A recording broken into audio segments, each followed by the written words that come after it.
Hey, welcome to the Matt Mosley Show. I have really admired the job you've done at TCU, even though I went to Baylor grad. It's tough I liked it probably better when Baylor was dominant for all those years against TCU, but I think it is fun that, boy, now it's really has turned into a rivalry. Welcome to the show. Great to have you. Matt, thanks for having me. First of all, I won't hold it against you that you're a Baylor Bear. And you guys have owned this series. Baylor has for many, many years. And I'm glad that we got the program to a point that it's turning into, I think, one of the best rivalry games in college basketball. Yeah, I have to think when I think of like what Signetti did at Indiana. And you coming to TCU, and I knew you had great credentials and you'd recruited really well, but when a place has gone that long without winning, there's going to be skeptics, and it's just kind of hard. And so you probably encountered all kinds of hurdles, but man, your attitude and the kind of the way you have attacked things. Looking back, what was the thing you had to figure out first? Because it's like the chicken or the egg thing. How do you get the fan base excited? Well, you got to win, right? But you kind of need the fans to be there to support everybody. What was in those early days, Mark? What do you think were the first big things, other than obviously you brought in some major talent and you seem to like to surround yourself with 6-7 women? What were the early things that allowed you to kind of quickly get this thing going and because it's honestly probably one of the biggest turnarounds in the past 20 years in college women's basketball. Yeah, Matt, thank you. I appreciate that. And yeah, it's been a rapid rise and quick turnaround. And the first piece of the puzzle, you inherit this team that's 1-17 in the Big 12. I think they won 8 games overall the year before. And so your first order is you need talent. That's step one. And there's 2 ways to do that in modern college athletics. There's a high school route, and then there's a portal route. Okay. And when you're 1-17, I got news. None of the elite high school kids are signing up to come jump on the grenade with you. And so, but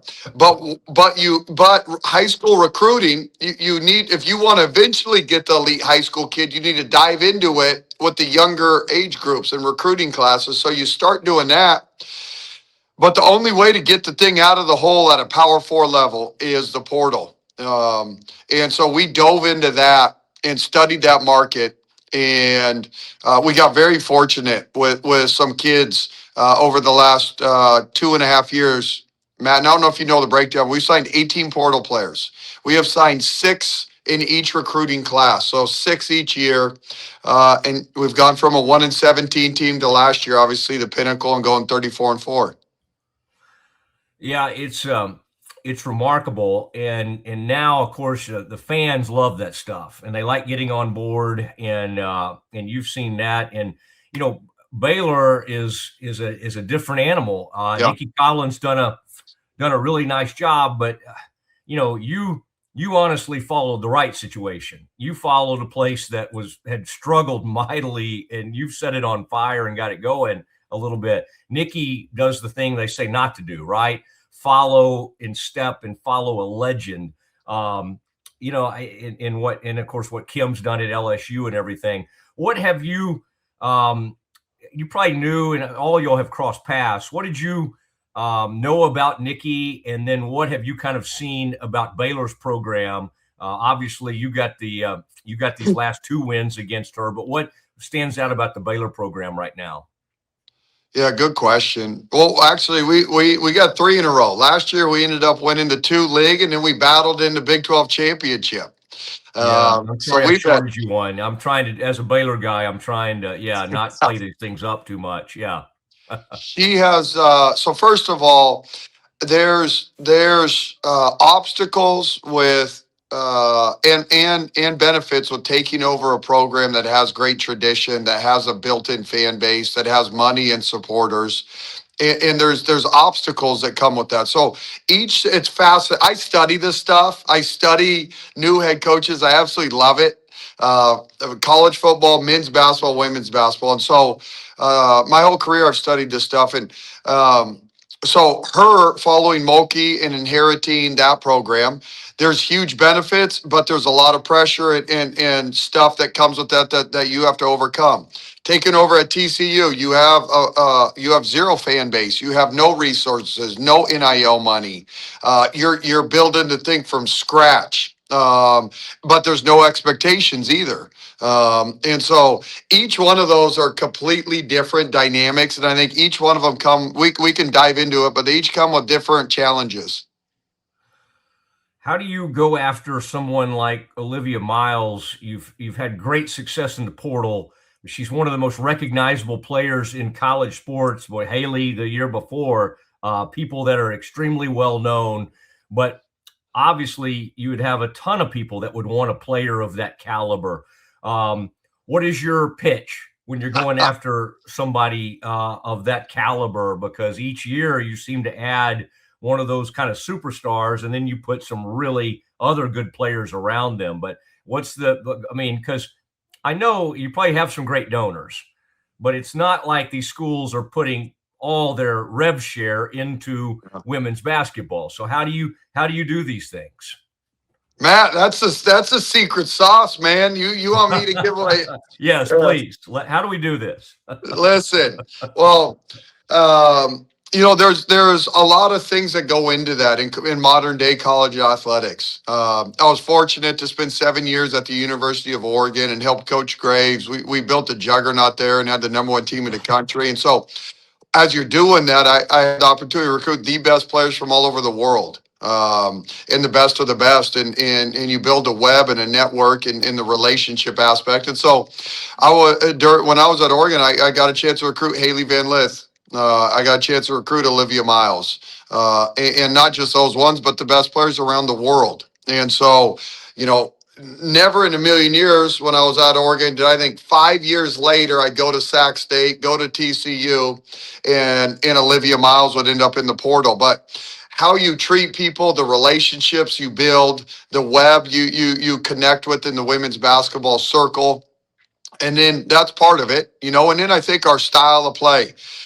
We play a 4-out spread pick and roll. It's very modern. It's what the WNBA and the NBA is. And so you're playing a pro style system that playmaking guards can come and hoop and ball out and showcase their talent. And so Haley a year ago was obviously an incredible billboard for our system, for our culture, for our university. And Haley and her success opened the door, and Olivia got to watch it, observe it, and see it. And so it's one of those things you kind of got to. We're a brand name now where people are reaching out to us. So as you put this roster together a year ago when that portal opened up, yes, now we have donors that support us. Yes, we have a style of play that's fun. And then I've now been a part of, I think there's 14 WNBA draft picks that I've got to coach and be a part of their journey. And so you put all that together, all of a sudden you got Olivia Miles in Fort Worth, Texas. Yeah, I'm sure she likes the stockyards and barbecue and all the things that are available to her there. The things she can do with her offhand are sort of uncommon, and whipping those passes and everything. And then I'm sure you could do some really good giveaways. Have you considered, having like a goggle night or something, some giveaways in that area? Because she's got that look that you're like, okay. I mean, she probably is maybe the most recognizable player in college basketball right now, women's wise. No doubt. Her look is unique and special. I know the marketing team has something in the works as we finish up the last couple of home games and down the home stretch. And those passes, you guys, my age growing up, my generation, I'll be 45 this year. Watching Jason Kidd at Cal Prime, there's just not many men or women that can zip one-handed cross-court passes with the left, the right, no look with flair. The other one that my childhood was the two that had that, Jason Williams, White Chocolate, when he was playing with the Sacramento Kings, and Jason Kidd at Cal. were two of the ones that I relate to. Her vision, it's a gift. You don't teach it to someone, they have it. And so the only thing we've done here is put her in space. We always have a monster center. Last year we had Sedona Prince. Then we got Clara Silva. And then we surround our playmakers with shooters. So that court's spread. And Haley Van Lith last year broke our single season assist record. And now Olivia's on pace to shatter that one. And so I think it's, again, you're just putting these talented playmaking guards in an environment and system where they get a showcase and you turn them loose. And it's been pretty magical. Yeah, Luca comes to mind. He can do Yep. some of that. And I saw White Chocolate put a move. Some old video came up on Gary Payton on the glove, and it was unbelievable. He even, one of the greatest defenders of all time. Yep. He put him on the ground, and it was before he was the first one. We didn't really know about breaking ankles, did we? It's like, yep. Is that Hardaway? I guess it was Hardaway that started doing some of that with that moves, and now. At both the men's and women's games, you see a lot of that. It is funny you mentioned that with Clara and then Kennedy coming off the bench. You function really well, and you came with your what does Dion say? You came with your Louis Vuitton. You had a 6'7", or she was even maybe taller than that when you arrived in Fort Worth. It's interesting because, and then UCLA seems to function. I'm thinking about Betts. I mean, in this game, that's just hard to defend, right? When you have a 6'7" woman, there's only, and South Carolina at times has had somebody, someone maybe that tall, but it's still pretty uncommon. So if you can get someone talented at that height, why not? Why in the world wouldn't you do that? Yeah, no doubt. It in the college game, it's still it plays a huge part. In the NBA, the WNBA, that true center, that true 5-man is kind of getting phased out. Yeah. It's becoming a little more 5-out at the NBA, WNBA, but for what we do, you need a stud center because it impacts the way you do your pick and rolls. It makes it really hard for teams to switch. And if you're not switching, then that means it's a cat and mouse game with Olivia Miles in the defense. And so, and usually in that game, she's pretty special. So it's just based on our style of play, our system. Again, we're trying to find. The truth is, you want more than one playmaker. At the end of the day, in a perfect world, you want 3 players on the court that can manipulate a pick and roll, that can shoot that thing, and that can create for each other. And so as we build this program and get more depth and more talent, ultimately you want 3 of them. And you're not having to get players like off the campus anymore, are you? You had that one thing I remember that was amazing a few years ago where I bet you still keep in touch with some of those. Didn't you have some? You had to have some open tryouts, bring in some. Matt, it's part of the movie. Listen, the picture behind me, they called them the Underfrogs instead of the Underdogs. That group got called the Underfrogs. And Matt, that's almost 2 years ago. Wow. Which is crazy how far we've come. But right behind me, I'm just in our conference room, but there's a mural of the Underfrogs, and with the big word that it says grit. I don't know if you can see it behind me, and then there's a book called Grit, and her name's Angela Duckworth, and she's the world most renowned person, and and the U.S. military has hired her, and that's her definition of grit. And so year one, when we had the open tryouts, we forfeited 2 games. We took four kids from the rec center so we could finish our season, and we ended up winning 21 games that year. But that group of kids laid a foundation. I truly believe this, Matt, and rolled up their sleeves. That led to last year's 34-4 team, and then now we're 21-4, and so that first year was no fun, but I'll tell you what, it played a huge role in what's been built here. The game needs more personalities like you, and I was watching the other night, like the Kentucky coach and Vic Schaefer. And I was watching this back and forth, and I'm sure you've seen it. And the Kentucky coach was like, I don't like that style. It's within the rules, but it's kind of going up to the rules. And and I don't like the way they play defense and all of that. But that is to me, that is what, I mean, the players, obviously, and some of these games are so great. The crowd the other night at that Texas, was that Texas LSU? Yeah, I mean, there was, and then, but that's fascinating when you see coaches that back and forth. And I do think there's some personality stuff that the women's game, it just, again, it still feels like a grassroots thing sometimes, but when you see places fill 17 and 18,000, I mean, see what happens to LSU. Even the Moody Center the other night looked pretty cool at UT.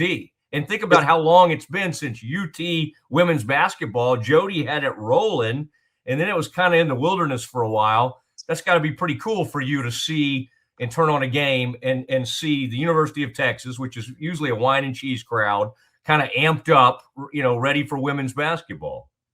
You nailed it, Matt. You did. Well, one, Vic's got it rolling, and that Coach Brooks and Vic, I saw that they were going back and forth after it was Kentucky, Texas, but that place was sold out. It was rocking. But how about our state right now? We got Texas Tech women got it rolling over there in Lubbock. Baylor and Nicki got it rolling. Vic down there has got it rolling, and we got a really good ball club, top 15 team in the country, and so.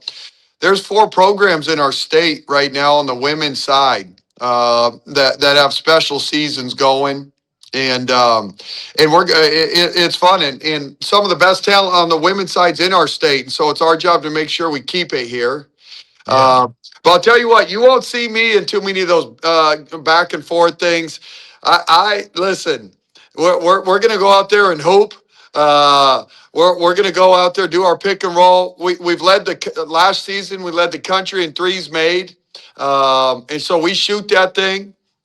And hopefully this year, I don't know where we're at in the pecking order. We got to be up there, but man, that's something we do. I think our style of play is fun to watch. I don't know. Did you watch the game at Louisville last year when we got to punch our ticket to the Sweet 16 and the Schollmeyer was sold out? Yeah. Yeah, that was unbelievable. Man, that thing was rocking. So our state right now has some good women's basketball going on. All right, and let me ask you just about this Baylor team ahead of this matchup. Talia Scott is their leading scorer. It's been an interesting team because I think, Bugs, Nicki's had to kind of remind a couple of players, hey, this is what you do. Bella Fauntleroy is a really fine defender. But as you've seen probably with your players in the past, some of them that want to be in the WNBA, they're like, wait, shouldn't I be doing this and doing this? And so you have to sometimes remind players, this is what you're really good at doing.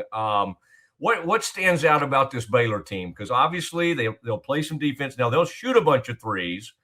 Making them is sometimes a different story. But what stands out to you about kind of preparing for a team like this? One, they're really good. Nicki's doing her and her staff are doing a great job. Talia Scott's one of the best natural scorers in college basketball. The kid just puts the ball in the hole. It's easy for her. And they're putting her in some good spots and the actions they run for her. And very similar, they run a lot of pick and roll stuff. Jonna, I think, their point guard is having a fantastic season. She's kind of just been steady and consistent all year in running the show for them. And then they got a lot of versatility, with Bugs and Fauntleroy. They're both kind of hybrid forwards where they can rebound, they can defend a bunch of different positions. Bugs impacts the game a little more around the rim and on the glass and as a slasher, and Bella can really shoot it. They're using her more as a guard, but she's unique because she's so versatile on the defensive side of the ball and offensive side. And then they got a kind of three-head monster at the center position where they can rotate some big bodies. So they're deep, they're talented, they're athletic. They can come at you a lot of different ways. So I mean, they're really good. They have a really good team, and it's why right now they're in sole possession of first place. All right. Do you have a good full court press? I noticed they had a little issue with the with the press recently, but yeah. Well, if that ain't Matt, that's just not any random press. That West Virginia press down there in Morgantown is no joke. I don't know how many turnovers they forced that night. It might have been 30, It 31 was. turnovers. Yeah. It was something like that. But Coach Kellogg down there, he puts that 2-2-1 press on you in Morgantown, and he cranks up the dial. It's no fun. Yeah. Well, listen, it's going to be a fun atmosphere, and I'm hoping the Bears fans show up. They don't let too many frogs in there. I was at the guys' game last night, and the Mormons, the BYU folks, they were let too many of them in there. So I'm going to talk to folks and make sure the TCU fans are kind of contained right there behind your bench, and they don't allow them to spread out too much. But wouldn't that be fun to see about 7,500 people in there? And see if you guys could extend that winning streak, which I tried to short you on a little bit. I hope they pack that place out, and then we get a turnaround, and I hope we can pack it out here in the Shoal. It's kind of fun. Obviously, the Big 12 saved both these games for ESPN down the home stretch of the season as March Madness is approaching. I watched that game. How talented is that AJ kid at Baylor or at BYU? Golly, geez, for a freshman. But Baylor, man, they travel well. They got incredible support. I hope I hope a whole bunch of purple sneaks in there, Matt, and finds their way into the crowd. But listen, we play twice in the next 2 weeks with the chance, both of us, down the home stretch competing for a league title. So I'm expecting two just wars, battles. That will be great basketball games. All right. And last I had for you, that Big 12, it just jumped into my mind. Did you see that new glass court they have for the Big 12 women's tournament, which has been a great tournament? And they finally got the women out of that municipal. I don't think you had to coach in that place, did you? They had you down in that barn that was been there since like 1917 and got over the T-Mobile Center. But what did you think of that court? I think they've used something like that maybe for some NBA stuff, like maybe an all-star game, that kind of thing. LED lights, the whole deal. Does that you think that'll appeal to the audience? And what do you think? What do you think about that at first glance? Well, let's just give a shout out to Brett Yormark, the commissioner of the Big 12, pushing the envelope. I love him. I love his leadership, his business savvy. He wants to make sure he puts the Big 12 ahead of every other league, and so this is one of the ways to do that. We got a chance to practice on it, Matt. So what they did, they built this whole facility right next to the Orlando Magic's arena practice facility. So every NBA team that plays there will go practice on the court out there. And so teams that play at UCF this year have the opportunity to go practice on the court if you want. So it's a little bit out of the way if you're playing at UCF, but we were one of the programs that chose to go have a day and practice there. Matt, the thing's insane. Nothing like you've ever seen. It's incredible. It's cutting edge. We'll be the only conference in the country that does something like this. And so it was valuable to get on there, shoot, sweat, play. We got an hour and a half practice on it. So I'm glad we did that. But I'm a fan, and I think it's going to be awesome for the Big 12 tournament. Does it feel different? Like walking around on it or dribbling, or is there any just different feel to it? No, so when you walk in, mentally, yes. Like it's literally a glass court with these LEDs where you can click a button and you can change the whole. It could look like a home game for TCU and click a button, and all of a sudden you're playing on the home court at Baylor. And that takes 2 seconds to do. And then for advertising, they can do that however they want. So it's endless. The possibilities are endless, but once the kids started sweating and shooting and just playing, they didn't even think anything of it. None, zero. It was natural. It feels the same. The technology's insane. And they've used it, I think, the NBA All-Star Game. I think Big Blue Madness for Kentucky. Over in Europe for some of the big FIBA events. So they've been using the court and testing it at major events around the world.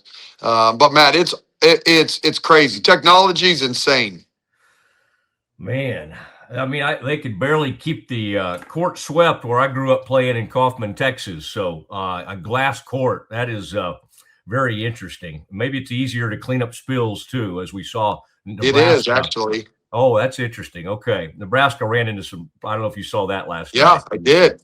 some moisture over there, and that's why you have to have good people out there, mopping up the court and running out there. Coach, thank you, man. This was really fun, big game, and this will kind of be who's in charge of the conference, who wins this, and then there'll be a rematch coming up soon after. So it's really cool that these two schools are such a big, huge part of the Big 12 and what you've done at TCU. I'm a great admirer. So congrats on all your success, and thanks for doing this. Matt, it's great. Thanks for allowing me to be on your show. This was awesome.